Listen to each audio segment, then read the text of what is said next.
আমি জানি আজকে আমার রান্না ভিডিও দেখলে সবাই ভাববেন যে আমি পাগল হয়ে গেছি, কি দিয়ে কি রান্না করে, এগুলো কি মানুষ খায়? আপনারা এগুলো বলতে পারেন যেগুলো কি মানুষ খায়, এগুলো তো পাগল ছাগলের রান্না করে, কি রান্না করে না রান্না করে কোনো কিছুই বুঝতে পারি না।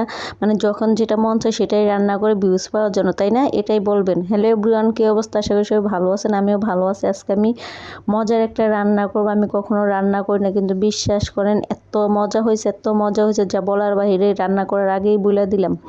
আজকে আমি গরিবের জাতীয় মাছ, ইলিশ মাছ, পাঙ্গাস মাছ আর বড়লোকের জাতীয় মাছ ইলিশ মাছ, দুইটা দিয়ে আমি একসাথে একটা রান্না করব। খুবই মজাদার একটা রান্না, খুবই ভালো লাগে। ইলিশ মাছের মাথা দিয়ে পাঙ্গাস মাছের চাকা দিয়ে সুন্দর করে ভালো করে আজকে ভাজা ভাজা করে আর শুকনো শুকনো করে রান্না করব। দেখেন প্রথমে পেঁয়াজটা আমি ভালো করে ব্রাউন কালার করে ভেজে নিচ্ছি, একটু হালকা ব্রাউন কালার করছি করে মাছগুলো ছোট ছোট টুকরা করে ভালো করে কেটে নিয়ে ধুয়ে নিয়ে এখন দিয়ে দিচ্ছি, দিয়ে ইলিশ মাছের মাথাটা দিয়ে দিচ্ছি, দিয়ে এখন এটা ভালো করে হালকা একটু ভাজাভাজি করে নেব। যেহেতু এটা আমি ভাজি নেই সেজন্য আগে একটু তেল দিয়ে লবণ দিয়ে ভেজে নিতেছি।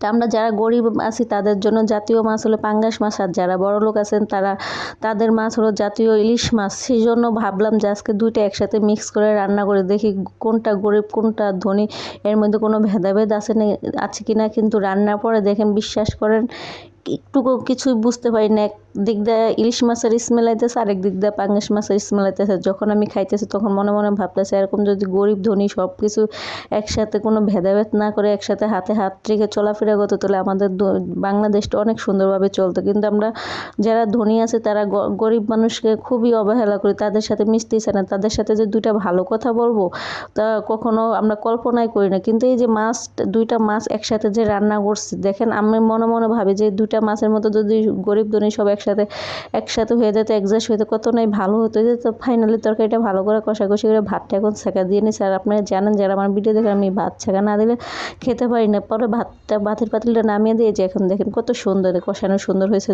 তেলটা উপরে উপরে চলে আসছে। তখন আমি একটু হালকা পরিমাণ মতো পানি দিয়ে দিছি।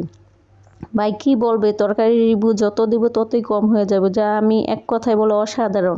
আমি যখন এডিট করতেছি, ভয়েস দিতেছি, তখন আমার দেখে মুখে মানে পানি চলে আসতেছে যে আবার যদি এরকমভাবে রান্না করব, কবে রান্না করবো ভাবতেছে। তো আমি তো ইদারিং বাড়িতে থাকবো না। আপনারা অবশ্যই আমার ভিডিও পাবেন আমি কোথায় যাইতেছি না কি করতে, সব কিছু আপনাদেরকে অল্প অল্প করে শেয়ার করার চেষ্টা করব। তো আমি যেহেতু বাসায় থাকবো না সেজন্য এই রান্নাটা আগে করে ফেলালাম। খেতে এত দারুণ হয়েছে, পরে ভাবলাম যে আবার ওখান থেকে এসে এই রান্নাটা আবার রান্না করব।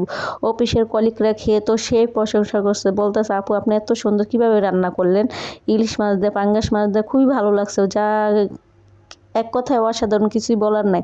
তো আজকের রান্নাটা কেমন হয়েছে অবশ্যই কমেন্টস করে জানাবেন। আর যদি রান্নাটা ভালো লাগে অবশ্যই শেয়ার করে দেবেন। পরবর্তী আরেকটা নতুন ভিডিও নিয়ে চলে আসবে। আল্লাহ হাফেজ।